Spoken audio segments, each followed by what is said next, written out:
So I started off making the web shooter from the electromagnet, and for that I have used copper wire from this old broken coil, which has a diameter of 0.5 mm, or you can say it's 24 AWG. For the barrel, I have used Matador 18 ballpoint pen. To scrape the color off, I applied face wash that contains alcohol, then I rubbed off until it looked almost clean. I removed the screw thing as well as the ink chamber, then I set the slide caliber to 42 mm and marked all around the pen from the back. Hereafter set to 77 mm and marked all around the pen from the back again. The space for the coil was around 35 mm. I removed the cap and cut the front side of the pen right from here. After doing that, it looked like this. So I used a sanding block to fix the roughness. Before winding the wire, I used a low-grade drum sander to make the surface of the barrel rough. Since the first layer is the hardest to wind, sanding will help the superglue to bond evenly. I applied a little bit of superglue where I marked and held the wire like this for a few seconds and then simply started winding. After a few turns, I used superglue again to keep the loops together. If you're salvaging wire from an old copper coil, and when you're undoing the wire it looks something like this, you can always use to close your index finger and thumb to grab it like this and keep tugging the wire until it looks kinda like this. I kept winding the wire until I reached where I marked. Then I applied some more superglue so the wire doesn't come off. It was easier to start and kept winding the second layer since the previous layer made wedges for the wire to sit in, which was helpful to keep the loops in place and I didn't really have to use that much glue.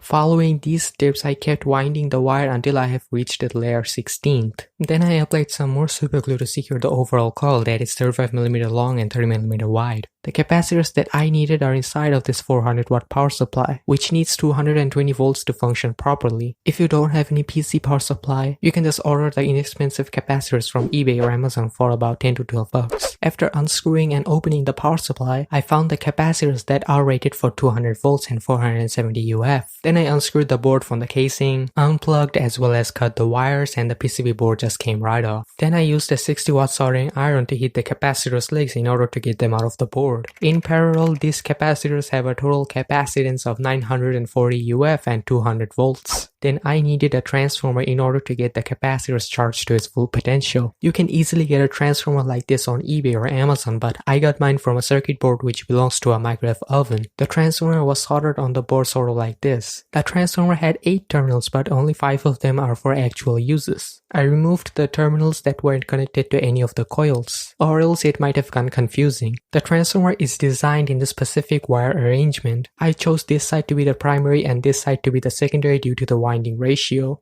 I didn't test it, but the transformer should output 10 volt AC provided the input is 120 volt AC. According to these values, the primary to secondary turn ratio is around 12. If I flip the connections of the primary and the secondary, instead of 12 times reduction, I will get 12 times more voltage. But I needed an oscillation in order to drive the transformer from a battery, and for that I have used this 5 volt single pole double throw relay. I know relays aren't meant to be used as oscillators, but it's not going to be fully functional after a few minutes, since I used two 9V batteries which is equivalent to 18 volts in series. The SPDT relay has 5 terminals. These two are for the coil or the electromagnet, this one is the middle contact, this one is the normally closed contact, and this one is the normally open contact. The circuit symbol of the SPDT relay looks something like this. If I connect the terminals like this, an oscillation can be formed across the coil or the inductor or the electromagnet, which is helpful to get higher voltage from the transformer if I connect the wires to the primary coil. But it won't provide any DC current on the secondary unless I use a rectifier. A voltage rectifier is a simple device made out of 4 Schottky diodes that converts AC into DC, allowing a current to flow in one direction. I found the diodes that I needed on this TV circuit board, so I desoldered the diodes and soldered those again in the specific arrangement. The red wires are for the AC current, or you can say it's for the input. So later I soldered the red wires to the transformer secondary coil, which is the output. The black and red wires are for the cathode and anode, which I later soldered to the capacitors. But to charge and shoot the projectile, I need switches. I just used these 2 switches that I found in the microwave oven. I just glued them together and soldered wires for each terminal. Now let me explain how the web shooter circuit works. These are the switches, the capacitors, the relay, the transformer, the rectifier, and the coil. When I flip the charge switch, the relay makes an oscillation which drives the step-up transformer, and since the battery is 18 volts, the transformer will produce around 216 volts since the secondary to primary turn ratio is around 12. but the transformer's output can't charge the capacitor, so the rectifier converts it into DC, and the rectified current will charge the capacitors to 200 volts. After that, when I flip the trigger switch, the coil turns into an electromagnet for a short period of time, which helps the ferromagnetic projectile to gain acceleration and speed to get out of the barrel like a bullet.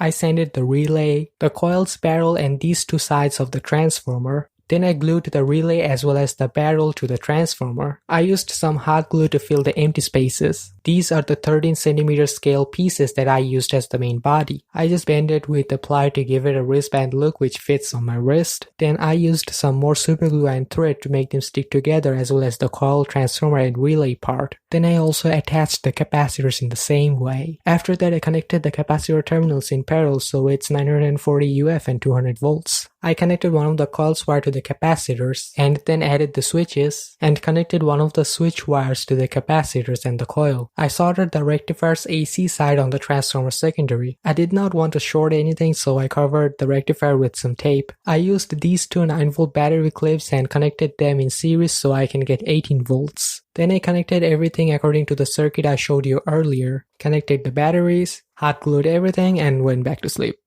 The next day, I noticed something wasn't working right, so I soldered another relay in the same way to make sure it was the relay's fault. As I mentioned before, relays aren't designed for these kind of uses. Therefore, I'm using 18 volts to use a 5-volt relay. The projectile.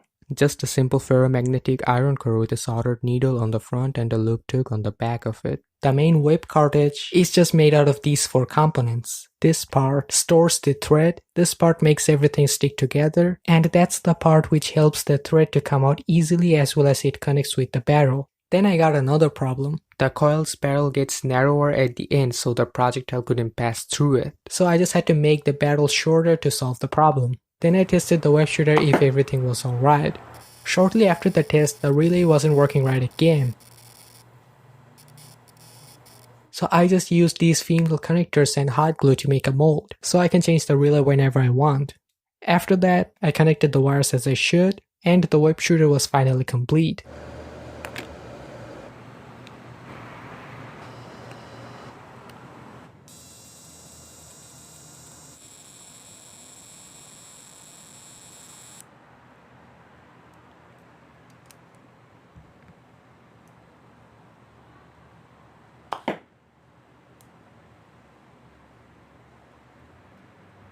Everything that is used in this video, from the circuit components to the tools to the gears, is linked in the video description.